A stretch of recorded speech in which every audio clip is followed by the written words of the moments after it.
ನಮಸ್ಕಾರ ಸ್ನೇಹಿತರೆ, ಕತೆ ಸಂಗ್ರಹದ ಮತ್ತೊಂದು ವಿಡಿಯೋಗೆ ನಿಮಗೆಲ್ಲರಿಗೂ ಪ್ರೀತಿಯ ಸ್ವಾಗತ. ಸಾಯುವುದು ಎಂದರೆ ಎಲ್ಲವೂ ಮುಕ್ತಾಯವೆಂದು ನೀವು ಭಾವಿಸುತ್ತಿದ್ದೀರಾ? ಯಥಾರ್ಥವೇನು ಗೊತ್ತಾ? ನೀವು ಮೃತದೇಹದ ಮುಂದೆ ನಿಂತಿದ್ದೀರಾ, ಆದರೆ ಏನು ಅನುಭವಿಸುತ್ತೀರಿ? ಹೌದು, ಈ ಶವದಲ್ಲೇ ಒಂದು ಕಾಲ ಆತ್ಮವಿತ್ತು. ಈಗ ಅದು ಎಲ್ಲಿಂದ ಎಲ್ಲಿ ಹೋದಿತು? ಅದೊಂದು ಶೂನ್ಯತೆಯೊಳಗಿನ ಸಾಗಾಣಿಕೆಯ ಆರಂಭ.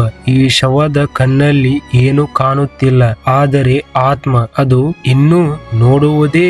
ಬನ್ನಿ, ನಾವು ಇವತ್ತು ಈ ವಿಡಿಯೋದಲ್ಲಿ ನಾವು ಪ್ರಾಣ ಬಿಟ್ಟ ಮೇಲೆ ಎಲ್ಲಿಗೆ ಹೋಗುತ್ತೇವೆ ಎಂದು ನೋಡೋಣ. ಅದು ಸ್ವರ್ಗಕ್ಕೋ ಅಥವಾ ನರಕಕ್ಕೋ?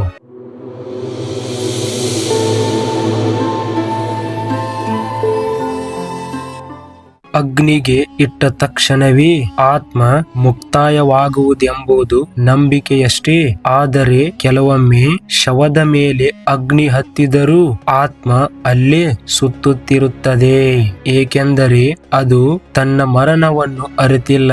ಅದು ಇನ್ನೂ ತನ್ನದೇ ಗುಡಿಯ ಎದುರು ನಿಂತು ನಾನು ಸತ್ತೇನಾ ಎಂಬ ಪ್ರಶ್ನೆ ಕೇಳುತ್ತಿರುತ್ತದೆ. ಆತ್ಮ ಕಗ್ಗೆಡುತ್ತದೆ. ಕೆಲವೊಮ್ಮೆ ಅದು ತನ್ನದೇ ಮನೆಗೆ ಮರಳಿ ಬರುತ್ತದೆ. ಒಂದು ದಾರಿ ಇಲ್ಲದ ದಾರಿ ಹಿಡಿದು. ಅವನ ಸಾವು ಮಾತ್ರ ನಿಶ್ಚಿತ. ಆದರೆ ಅವನ ಆತ್ಮ ಏನು ಮಾಡುತ್ತಿದೆ? ಅದನ್ನು ಯಮದೂತರು ಕರೆದುಕೊಂಡು ಹೋಗುತ್ತಾರೆ ಎಂಬ ನಂಬಿಕೆಗಳಿವೆ. ಆದರೆ ಅವರು ನೋಟಗಳಲ್ಲಿ ಆತ್ಮ ಅದೆಷ್ಟು ಹೆದರುತ್ತದೆ ಎಂಬುದನ್ನು ನಾವು ಊಹೆಗೂ ತರುತ್ತಿಲ್ಲ. ಕೆಲ ಆತ್ಮಗಳು ನಿರ್ಣಯವಿಲ್ಲದೆ ತಿರುಗಾಡುತ್ತವೆ. ಈ ಲೋಕಕ್ಕೂ ಆ ಲೋಕಕ್ಕೂ ಸೇರಿದವರಂತೆ ಅವು ನಮ್ಮ ಬದಿಯಲ್ಲೇ ಇದ್ದರೂ ನಮಗೆ ಕಾಣದು. ಯಮಲೋಕ ಎಂಬುದು ಪೌರಾಣಿಕ ಕಲ್ಪನೆ ಅಷ್ಟೇ ಅಲ್ಲ, ಅದು ಒಂದು ಸತ್ಯದ ನಂಬಿಕೆಯಾಗಿದೆ. ಅಲ್ಲಿ ಚಿತ್ತದ ಲೆಕ್ಕಾಚಾರ ನಡೆಯುತ್ತದೆ. ಪುಣ್ಯವಂತನಿಗೆ ಬೆಳಕು, ಪಾಪವಂತನಿಗೆ ಕತ್ತಲೆ. ಆದರೆ ಆ ಕತ್ತಲೆ ಕೇವಲ ಬೆಳಕು ಇಲ್ಲದವಲ್ಲ, ಅದು ನಿಗ್ರಹ, ನೋವಿನ, ಭಯದ ಹಿಮ್ಮೆಟ್ಟಿದ ಹಾದಿ. ಯಮಧರ್ಮರಾಜನು ಶಾಂತವಾಗಿ ಉತ್ತರ ಕೇಳುತ್ತಾನೆ. ನೀನು ಮಾಡಿದ ಕರ್ಮವೇ ನಿನ್ನ ಪಥವನ್ನು ತೋರಿಸುತ್ತದೆ. ನೀವೇನಾದರೂ ಆತ್ಮವನ್ನು ಕೂಗಿದ ರಾತ್ರಿಗಳನ್ನು ಅನುಭವಿಸಿದ್ದೀರಾ? ಮನೆಯ ಮೂಲೆಗೆ ತಟ್ಟಿದ ಯಾರು ಎಂಬ ಪ್ರಶ್ನೆಯು ಮನಸ್ಸಿನಲ್ಲಿ ಕುಳಿತುಕೊಳ್ಳುತ್ತದೆ. ಇದು ಆತ್ಮವು. ಕೆಲವೊಮ್ಮೆ ದೇಹವಿಲ್ಲದಾತ್ಮವು ನೋವು ಅನುಭವಿಸುತ್ತದೆ. ಏಕೆಂದರೆ ಅದು ತನ್ನ ಪಾಪದ ಸ್ಮರಣೆಯಿಂದಲೇ ಇಳಿದು ಹೋಗುತ್ತದೆ. ಅಂತಹ ಆತ್ಮ ಭೂಮಿಯ ಮೇಲೆಯೇ ಸುತ್ತುತ್ತಿರುತ್ತದೆ.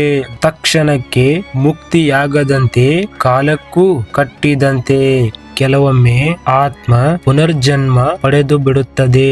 ಆದರೆ ಯಾವ ರೂಪದಲ್ಲಿ? ಅದು ನಿಮ್ಮ ಪಕ್ಕದ ಮನೆಯ ಮಗನಾಗಿರಬಹುದು, ಅಥವಾ ನಿನ್ನೆ ಜನಿಸಿದ ಪುಟ್ಟ ಮಗುವಿನೊಳಗಿನ ಪ್ರಾಣ. ಅವನು ಮುಗ್ಧನಾಗಿದ್ದರೂ ಆತನ ಹೃದಯದಲ್ಲಿ ಅಜ್ಞಾತ ನೆನಪುಗಳಿರುತ್ತವೆ. ಆ ಪುನರ್ಜನ್ಮವು ಭಾವನೆಯ ಪುನರ್ಜನ್ಮಹಾಸವಷ್ಟೇ ಅಲ್ಲ, ಅದು ಶಾಪದ ಅಥವಾ ವರದ ಮರು ಆವೃತ್ತಿ. ನೀವು ಶ್ರಾದ್ದದ ವೇಳೆ ಆಹಾರವಿಟ್ಟ ಯಾರಿಗೆ ನೀಡುತ್ತೀರಿ? ಅವರು ಆತ್ಮ ಅಲ್ಲಿ ಇದ್ದರೆ ಮಾತ್ರ ಅದು ತೃಪ್ತಿಯಾಗುವುದು.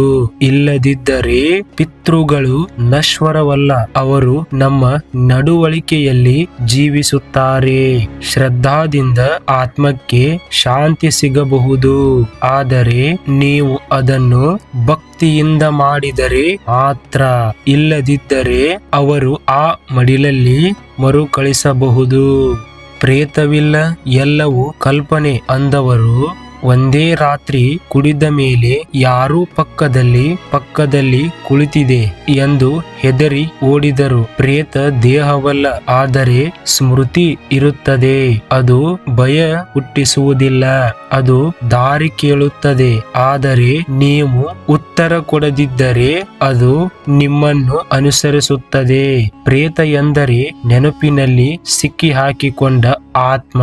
ಅನೇಕ ಮಂದಿ ಸಾವಿನ ಬಾಗಿಲಿನಲ್ಲಿ ಹೋದವರು ಅನುಭವ ಒಂದೇ ರೀತಿ ಇರುತ್ತದೆ. ಒಂದು ಬೆಳಕು, ಶಾಂತಿ, ತೂಕವಿಲ್ಲದ ಹಾರಾಟ, ಶಬ್ದವಿಲ್ಲದ ಜಗತ್ತು.